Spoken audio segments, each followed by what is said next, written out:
Alright, we just got one or two left here. It's heading to round 20.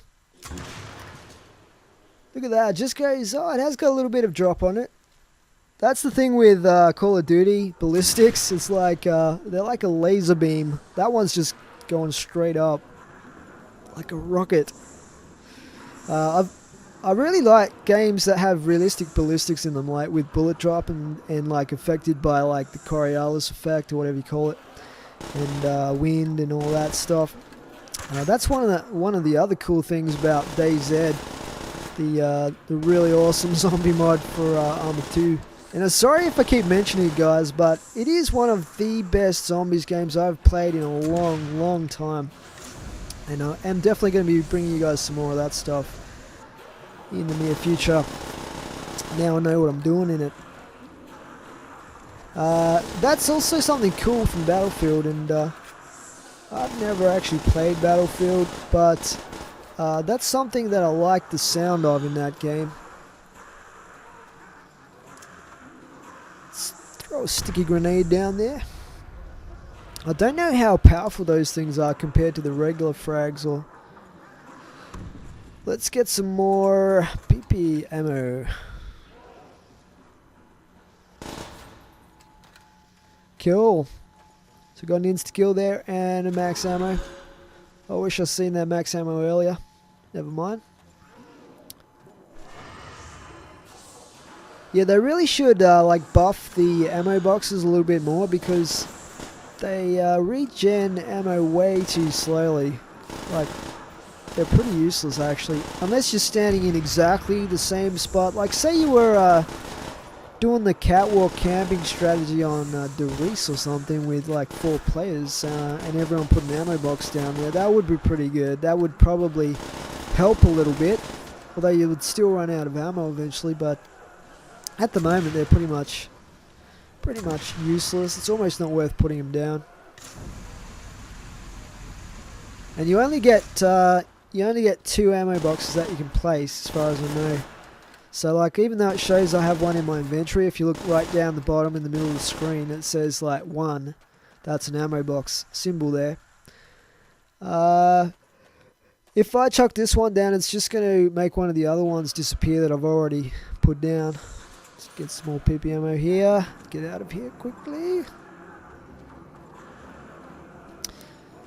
Alright, well, I'm sort of heading towards level 39 here in this game, which is pretty good.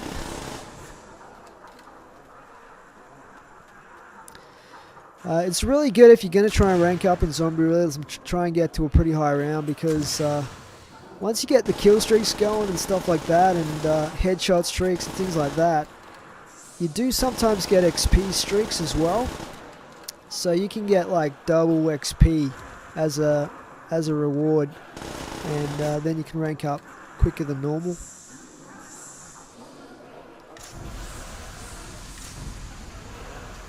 This thing overheats a little bit too quickly when it's not pack-a-punched. It should soften them up a little bit though for the PP and stuff. So yeah, it is pretty easy when you only have 24 zombies per round in a map like this. We get another max ammo. It's just, we're getting heaps of max ammos in this game. I'm not sure how far I'll go. Maybe we'll get to about round 30. And try and maximize the amount of ranking up we can do without going overboard. Look at all that flame action. Beautiful stuff.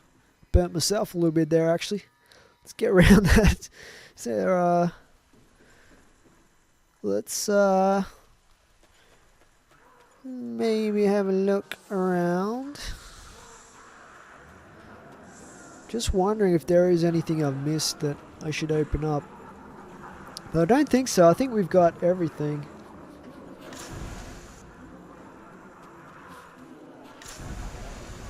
I got some more zombies. Oh, I'm so tired. It's like whenever I get home from work, I have to commute an hour and a half each way. I live in a really nice part of Sydney. And not all parts of Sydney are nice, like most relatively big cities. But The part I live in is awesome. It's like being in a holiday destination all the time.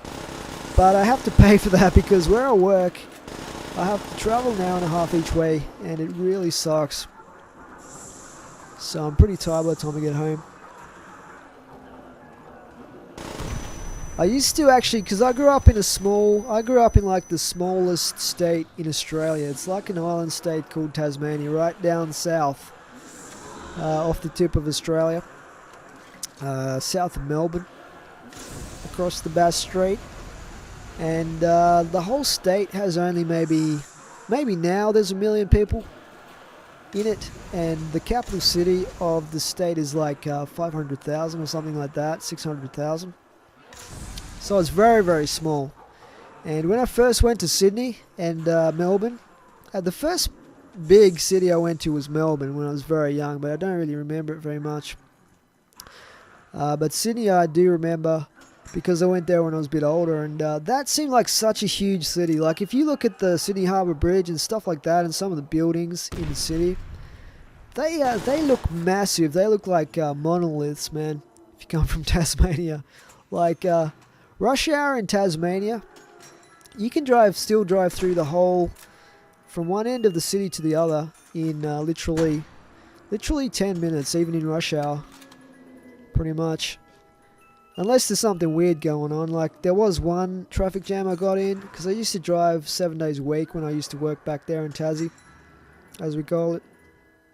I did get in one traffic jam where we basically got stuck for an hour, but that is very, very unusual.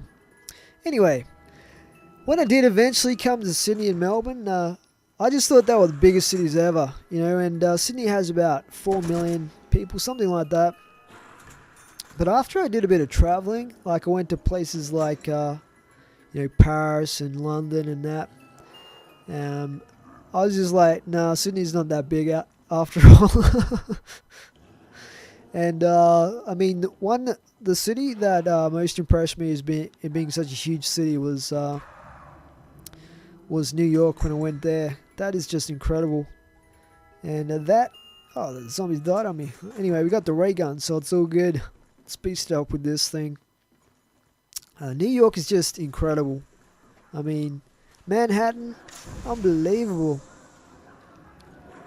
I think correct me if I'm wrong, but I think there's about 10 million people in New York. Something like that. So it's like more than twice as big as Sydney. Never mind how many people there are in the United States altogether. It's just, it's crazy. In fact, even when I went to some, really what you expect to be like remote places, like I actually went to the Amazon jungle, and that was one of my dreams to go there from when I was a little kid. And I've actually been there now and went piranha fishing and stuff like that. But when I went there, there's this city in the middle of the Amazon, right? You can go all the way up the Amazon to the middle of South America, of Brazil.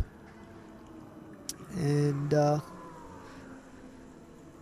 just checking out my player menu here. I wonder if I should enable headshots and kills so I can see that without pressing tab. Cool. Anyway, what was I saying? I was talking about the Amazon in Brazil, which is an awesome place to visit, by the way. Absolutely amazing. But there's a city called Manaus, which is like a good kicking off point for when you're going into the jungle and checking out the jungle and stuff like that, and the wildlife and all that. Manaus has something like 3 or 4 million people in it, and it is literally in the middle of the jungle on the river, and I think it's actually the biggest inland international shipping port or something like that, because massive ships can actually go all the way up the Amazon because it's such a big river, and drop off their cargo, whatever it is they do in the world of shipping at Manaus. Well, that was pretty weird. Did you see that when I turned around? Like it looked like the fire just started up. That's pretty weird. It must just like render the flames when you turn around, so it doesn't use so much the CPU or something. I don't know how it works, but yeah, man, I gotta say, traveling is expensive depending on how you do it, but it is really worth doing. It just opens your eyes to the world and the possibilities out there. You know, different cultures and ways of looking at things. You can take that back home with you, and it does change your perspective a fair bit. I was like a super nice guy when I got back home to everyone. I was like really appreciative and everything, and now I'm back to my usual hard-nosed self, I'm afraid. But I'll have to go on another proper world trip where I'm like backpacking and stuff again. Get back into that. I sort of mixed it up when I did my last decent trip. Did a bit of backpacking, and like sometimes I would like just sleep in tent sites in some places, and other places I would be in like 3-star hotels and that. Just depends. Like if you go to Paris or Italy, you don't want to hang out in a hostel. You want to have a decent hotel and like try and get classy and experience the culture.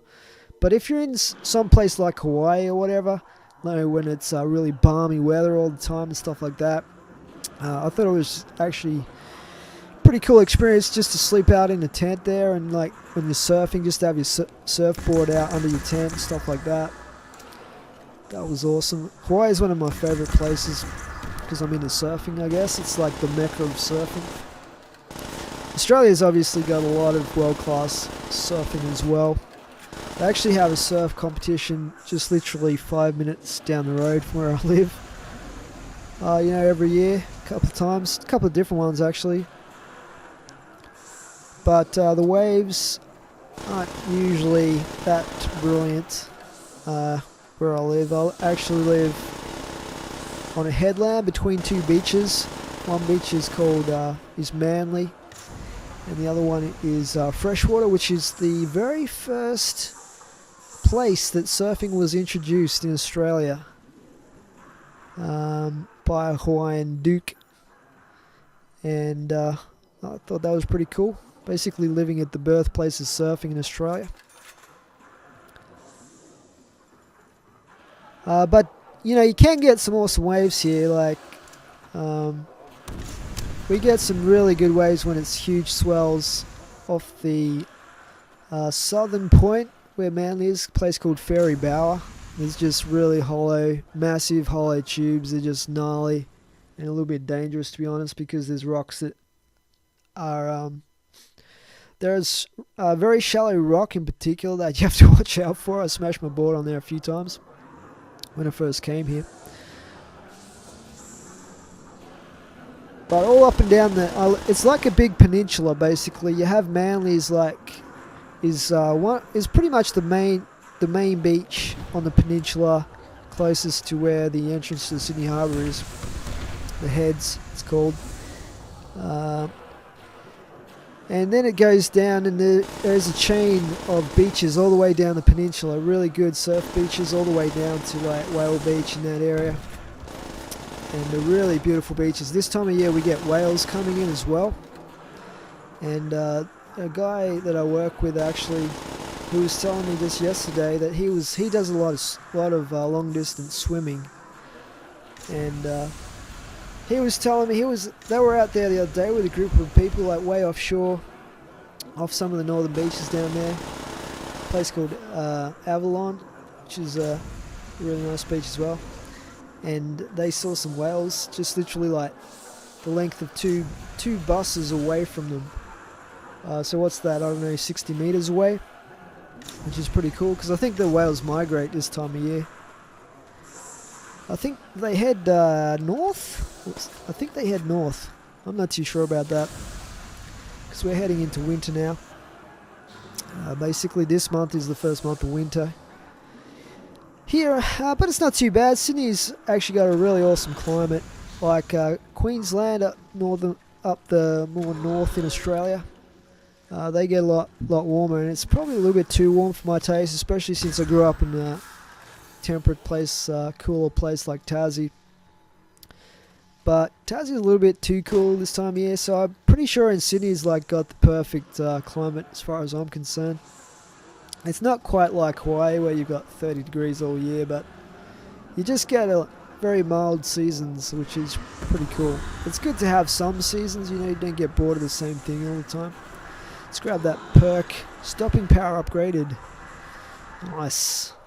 So I've got, 6 upgraded perks now? Not too bad. Well, I've got pretty much one more round, and then we'll probably commit suicide. There's no really epic ways I can do it in this map, I don't think. So I'll probably just have to do the old grenade cook. But yes, this map is pretty awesome. It's really good. I like it. The details in it, the whole western theme, the burning wagons. He's done a great job on this. And it's not too small, it's not too big. It's pretty cool. So, well done, good sir. Spuddy 100. It's a shame some of these guys don't still make maps, actually. Like, some of these really old maps, it'd be great if these guys still made maps. But there's a lot of new mappers that are bringing out really awesome maps. There's most of the new maps on zombie modding lately. I haven't been recording for you guys, just simply because if I'm completely honest, they are pretty ordinary maps, and fair enough, they are probably these guys' first maps that they've created, but the most recent maps that have been really epic in my mind that I can remember are the Minecraft map, the airport map especially. I think that was by Nukem. That was awesome. I'd really like to see more maps like that come out. Some of the other maps have been alright, but have been a little bit eccentric, if you know what I mean. Damn, that sticky grenade is completely useless. Maybe it's just because I've got upgraded jug. Let's try the regular grenade. There we go. We finally killed ourselves around 30. So that, guys, is the map Western using the Zombie Realism mod. And we ranked up almost to rank 39. Didn't do too bad there, guys. Hope you enjoyed the video. Please rate and comment. And it is S1ippery Jim out.